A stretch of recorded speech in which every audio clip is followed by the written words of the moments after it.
আসসালামু আলাইকুম। এটিএন বাংলা প্রতি ঘন্টার সংবাদে সবাইকে স্বাগত জানাচ্ছি। আমি ভাবনা আহমেদ।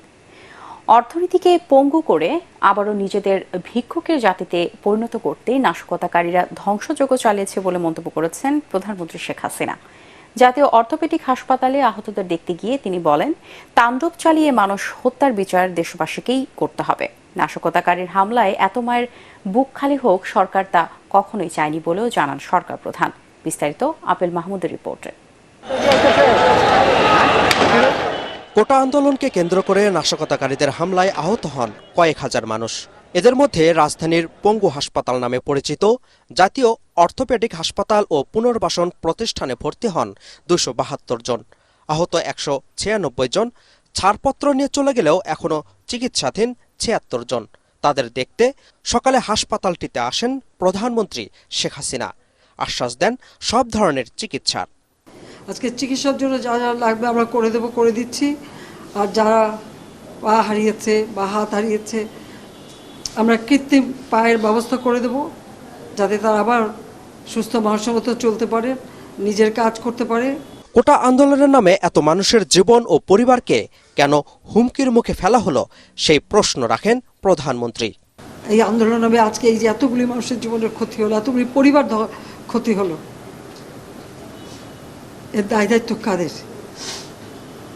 আমি দেশবাসীর কাছে সেই আহ্বান জানাবো যে এই ধরনের ধ্বংসযজ্ঞের জন্য এই দেশকে নিয়ে একটু চালাতে না পারি। আমি সকলে সাহায্য চাই। আমি চাই না এভাবে মায়ের কোল খালি হোক আর এভাবে মানুষ অসহায় হয়ে পড়ুক। দেশের উন্নয়ন যাদের পছন্দ নয় তারাই অর্থনীতিকে ধ্বংস করার ষড়যন্ত্রে নেমেছিল বলেও অভিযোগ করেন তিনি। আমাদের অর্থনীতি আজকে কত উপরে উঠে গিয়েছিল, এটা আমাদের অর্থনীতিকে সম্পূর্ণ পঙ্গু করে দিয়ে বাংলাদেশকে আবার ভিক্ষুকের জাতি করে দেওয়া, এটাই বোধহয় এদের পিছনে ষড়যন্ত্র। পরে মহাখালীতে সহিংসতায় ক্ষতিগ্রস্ত দুর্যোগ অধিদপ্তর ও সেতু ভবন পরিদর্শন করেন প্রধানমন্ত্রী শেখ হাসিনা। ক্ষয়ক্ষতির বিভিন্ন দিক নিয়ে কথা বলেন সেতুমন্ত্রী ওবায়দুল কাদের। আন্দোলনের উপর ভর করে যারা সহিংসতা ধ্বংসযজ্ঞের মাধ্যমে একে রাজনৈতিক রূপ দেওয়ার চেষ্টা করছে, তাদের বিরুদ্ধে মুক্তিযুদ্ধের সপক্ষে সকল শক্তিকে শেখ হাসিনার নেতৃত্বে ঐক্যবদ্ধ হওয়ার আমরা আহ্বান। Apple Mahmud, ATN Bangla, Dhaka. সাংবাদিক হত্যা ও গণমাধ্যম কর্মীদের উপর হামলার বিচার দাবি করেছেন সংবাদকর্মীরা। কোটা সংস্কার আন্দোলনের আড়ালে দেশ জুড়ে চালানো সংঘর্ষে পরিকল্পিতভাবে হামলা চালানো হয়েছে সংবাদকর্মীদের উপর। এতে প্রাণ হারিয়েছেন 3 জন ও গুরুতর আহত হয়েছেন অন্তত 100 সাংবাদিক। ফজর রাব্বির রিপোর্ট। সংবাদ সংগ্রহ করতে গিয়ে আবারও বর্বর হামলার শিকার হয়েছেন দেশের গণমাধ্যম কর্মীরা। আন্দোলন সংগ্রামের আড়ালে পরিকল্পিতভাবে হামলা চালানো হয়েছে সংবাদ সংগ্রহ করতে যাওয়া সাংবাদিকদের উপর। এতে আহত হয়েছেন 100-এরও বেশি রিপোর্টার, ক্যামেরাম্যান, ফটো সাংবাদিক ও গাড়ি চালক।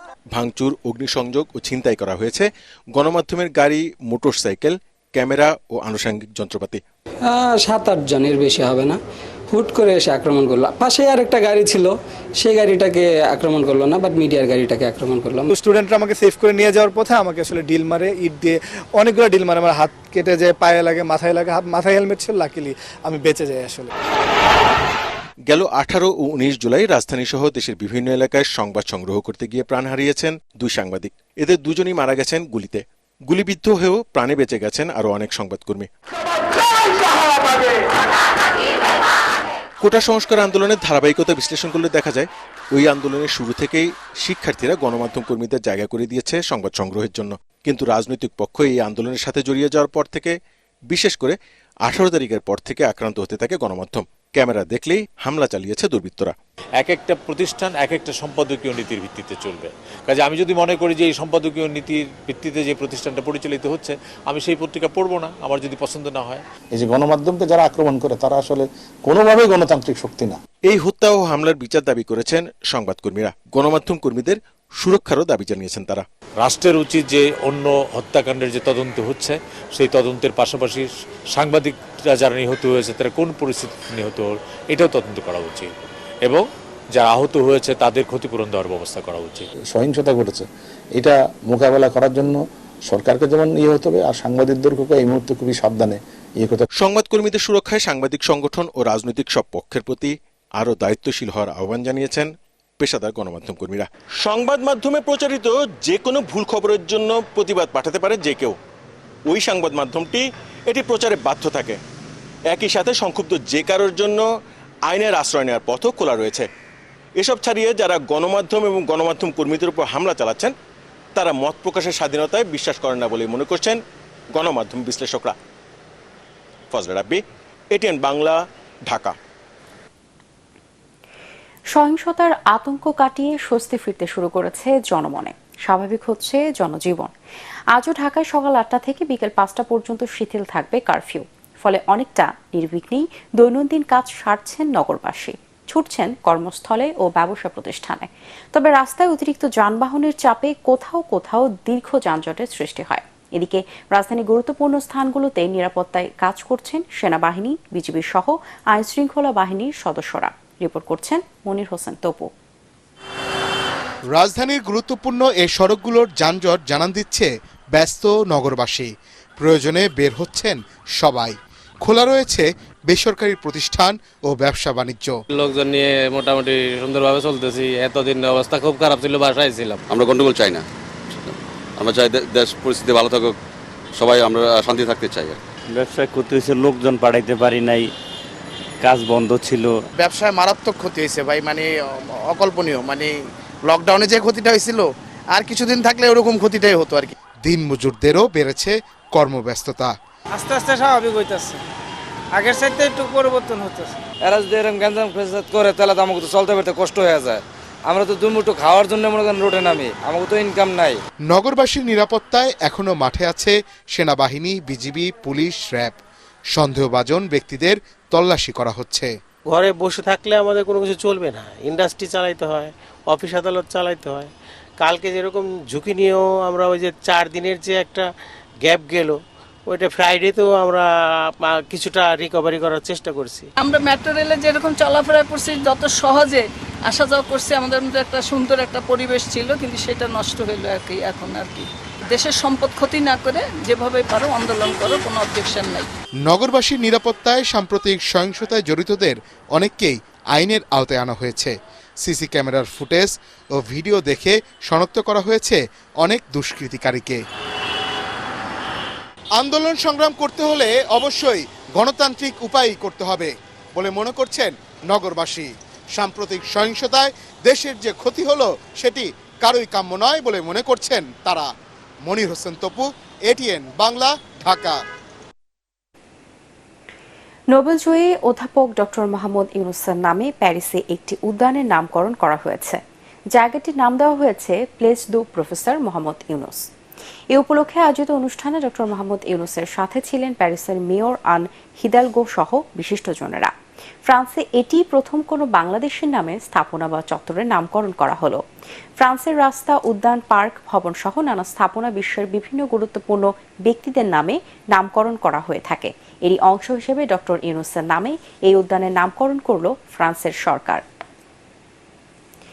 আমলাতান্ত্রিক জটিলতা থেকে বের হয়ে সাধারণ মানুষের কাছে সেবা পৌঁছে দেওয়ার লক্ষ্যে উপজেলা পরিষদ গঠন করা হলেও এমপি এবং ইউএনওদের অতিমাত্রার হস্তক্ষেপে এখন তা উপজেলা প্রশাসনে পরিণত হয়েছে বলে মনে করছেন বিশেষজ্ঞরা। তারা বলেন, স্থানীয় সরকারকে শক্তিশালী করতে কেন্দ্রীয় সরকারের অনাকাঙ্ক্ষিত হস্তক্ষেপ বন্ধ করতে হবে। এজন্যই আইন সংশোধনের তাগিদ দিয়ে বিশেষজ্ঞরা বলেন, তা না হলে লাল ফিতার দৌরাত্মে আটকে থাকবে নাগরিক সেবা। মিজান শাহজাহানের রিপোর্ট।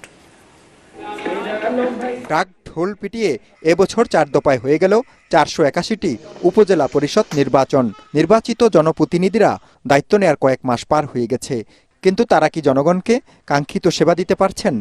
স্থানীয় সরকার মন্ত্রণালয়ের সাবেক সচিব আবু আলম মোহাম্মদ শহীদ খান বলেন, আইনি সীমাবদ্ধতায় ব্যাহত হচ্ছে উপজেলা পরিষদের কার্যক্রম। আইনে কিছু কিছু সীমাবদ্ধতা আমরা সৃষ্টি করেছি, যেমন উপজেলা পরিষদের উপরে আমরা উপদেষ্টা বসিয়ে দিয়েছি। উপদেষ্টার কাজ হলো উপদেশ দেওয়া, কিন্তু উপদেষ্টার অনুমতি ছাড়া কিছু করা যায় না, যার ফলে ওখানে একটা ডুয়েল ক্রাইসিস সৃষ্টি হয়েছে। এমপি সাহেবের কথা শুনবে ইউনূস সাহেব নাকি উপজেলা চেয়ারম্যানের সাথে কাজ করবে সমন্বয় করে? এবং উপজেলা ব্যবস্থাকে শক্তিশালী করার জন্য সরকারের বা রাজনৈতিক দলগুলোর যে কমিটমেন্ট আছে, এই কমিটমেন্টে তারা ঠিকমতো থাকেন না। নির্বাচনের আগে তারা কমিটমেন্ট করেন যে স্থানীয় সরকারকে শক্তিশালী করা হবে, কিন্তু ফাইনালি স্থানীয় সরকারকে আমরা শক্তিশালী করতে দেখি না। নির্বাচন পর্যবেক্ষণকারী সংস্থা ব্রতির প্রধান নির্বাহী শারমিন মুর্শিদ বলেন, স্থানীয় সরকারকে শক্তিশালীকরণে সরকারের আন্তরিকতায় ঘাটতি রয়েছে। এই সমস্যাটা বরাবরই ছিল। যখন থেকে এমপিদেরকে ওই জুরিসডিকশনের ভেতরে হস্তক্ষেপ করার ক্ষমতা দিয়ে দেওয়া হলো, তখন থেকেই কিন্তু স্থানীয় সরকার আর কার্যকরী থাকলো না। সেখানে আজকে ইউএনও এটার সাথে যুক্ত হলো। বিশ্লেষকদের মতে শুধু আইন পরিবর্তন করে উপজেলা ও ইউনিয়ন পরিষদকে শক্তিশালী করা যাবে না, বরং নিজ এলাকায় রাজস্ব বাড়ানোর ক্ষেত্র তৈরির পাশাপাশি অন্যান্য শর্ত পূরণ করে মডেল স্থানীয় সরকার তৈরিতে মুন্সিয়ানার পরিচয় দিতে হবে নির্বাচিত জনপ্রতিনিধিকেই। স্থানীয় সরকার কিন্তু চলা দরকার তাদের সংগঠিত ট্যাক্সের মাধ্যমে। তো আমাদের তো ট্যাক্সটা সেভাবে আমরা আদায় করতে পারছি না। মিজান শাহজাহান, এটিএন বাংলা, ঢাকা। আন্তর্জাতিক। যুক্তরাষ্ট্রের ফ্লোরিডায় সাবেক মার্কিন প্রেসিডেন্ট ডোনাল্ড ট্রাম্পের সঙ্গে দেখা করেছেন ইসরায়েলের প্রধানমন্ত্রী বেঞ্জামিন নেতানিয়াহু। এ সময় গাজায় যুদ্ধ বন্ধের আহ্বান জানিয়ে তার গাড়িবহরকে লক্ষ্য করে দোধ্বনি দেয় সাধারণ মানুষ। আসছে মার্কিন নির্বাচনে রিপাবলিকান পার্টি নির্বাচিত হলে গাজা ইস্যুতে ট্রাম্পের মনোভাব ও নীতি কেমন তা নিশ্চিত হতেই ইসরায়েলি প্রধানমন্ত্রী ট্রাম্পের সাথে দেখা করতে যান। এ সময় ট্রাম্প বলেন, ইসরায়েল ইস্যুতে বাইডেন ও কমলার দৃষ্টিভঙ্গি ও মন্তব্য অসম্মানজনক। এরপরেও ইহুদিরা ডেমোক্র্যাটদের ভোট দেবেন কিনা তা নিয়েও সংশয় প্রকাশ করেন ট্রাম্প। এর আগে যুক্তরাষ্ট্র সফররত নেতানিয়াহু দেশটির প্রেসিডেন্ট জো বাইডেন ও ভাইস প্রেসিডেন্ট কমলা হ্যারিসের সঙ্গে পৃথক বৈঠক করেন, যেখানে দ্রুত যুদ্ধবন্ধে নেতানিয়াহুর প্রতি আহ্বান জানান বাইডেন ও কমলা হ্যারিস। পরবর্তী সংবাদ দেখার আমন্ত্রণ জানিয়ে এখনকার মতো শেষ করছি। এটিএন বাংলার সংবাদ ইউটিউবে দেখতে ব্রাউজ করুন, youtube/এটিএন বাংলা নিউজ। ধন্যবাদ সবাইকে।